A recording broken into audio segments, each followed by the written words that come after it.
Estamos con el apóstol Juan en Apocalipsis 16, versículo 13. Y vi salir de la boca del dragón y de la boca de la bestia y de la boca del falso profeta 3 espíritus inmundos a manera de ranas, pues son espíritus de demonios que hacen señales y van a los reyes de la tierra en todo el mundo. Y nos dimos a comentar ejemplos de gobernantes que, encantados por sus hechiceros y viendo las señales y prodigios engañosos que hacen, endurecen su corazón contra Dios. Y seguimos lo que se nos dice en Éxodo cuando Faraón ve que sus hechiceros también convierten varas en culebras. A él le parece muy normal eso. Y aunque la vara de Aarón se come las 3 varas de las varas de los hechiceros, como si nada hubiera pasado, se endurece. Luego lo de la sangre, los hechiceros también sacan sangre. Luego lo de las ranas, los hechiceros también sacan ranas. Llega la de los piojos, ya los hechiceros ya no sacan piojos. Porque el poder de las tinieblas tiene un límite. Es que no es Dios luchando contra ellos, sino mostrando lo vencidos que están. Bueno, en Hechos capítulo 13 también vemos un gobernante que estaba bajo la influencia de esta gente dedicada al culto de las tinieblas. En el capítulo 13, versículo 6 dice: y habiendo atravesado toda la isla hasta Pafos, hallaron a cierto mago falso profeta, judío, llamado Barjesús, que estaba con el procónsul Sergio Paulo, varón prudente.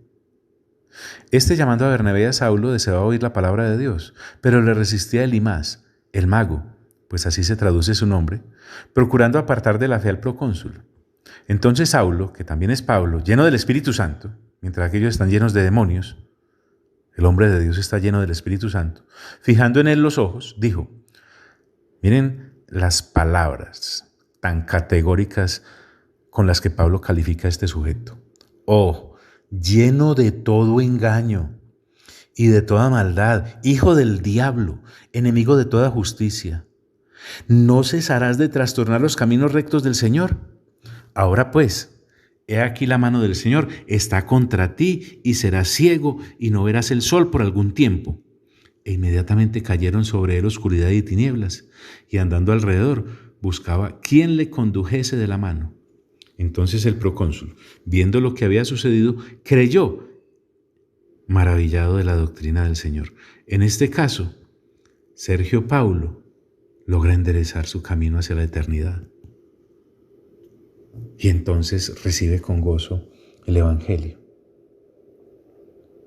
En el mismo hecho, solo recordemos aquel pasaje en el que había un hombre endemoniado en una de las ciudades y 7 hijos de un tal sacerdote Seba, usando la fórmula en el nombre de Jesús el que predica Pablo, te echamos fuera, intentaron exorcizar aquel poseso.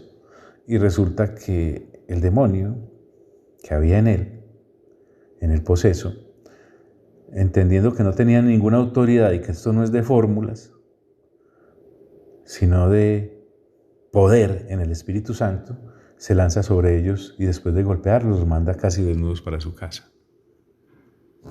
¿Dónde más encontramos que los demonios tienen esta serie de actividades?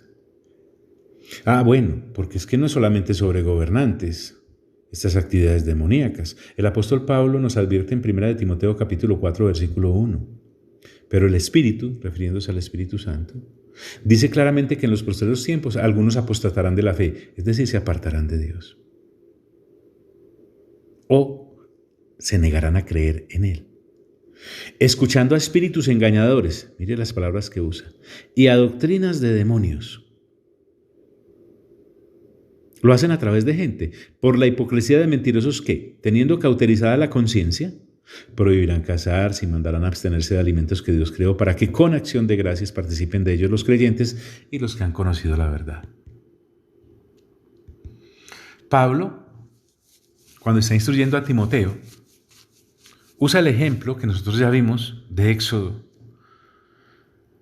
Y en 2 de Timoteo capítulo 3 versículo 8 dice: Y de la manera que Janes y Jambres resistieron a Moisés, parece que así se llamaban aquellos hechiceros que estaban al servicio del faraón, así también estos resisten a la verdad. Está hablando ahora de personas de la época del apóstol Pablo que seguían el ejemplo de Janes y Jambres.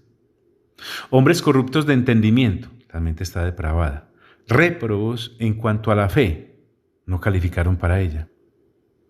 Con respecto a eso, el apóstol nos da una enseñanza grande.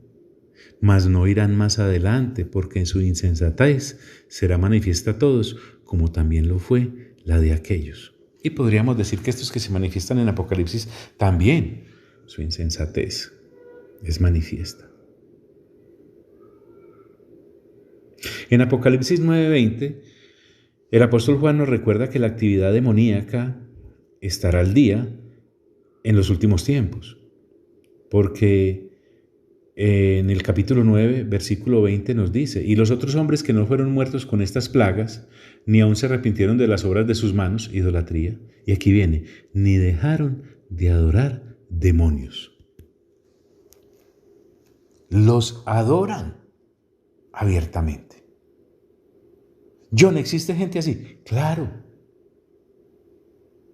Y van en pos de lo que los demonios dicen. Bueno, por hoy te envío un fuerte abrazo y te deseo el mejor de los días.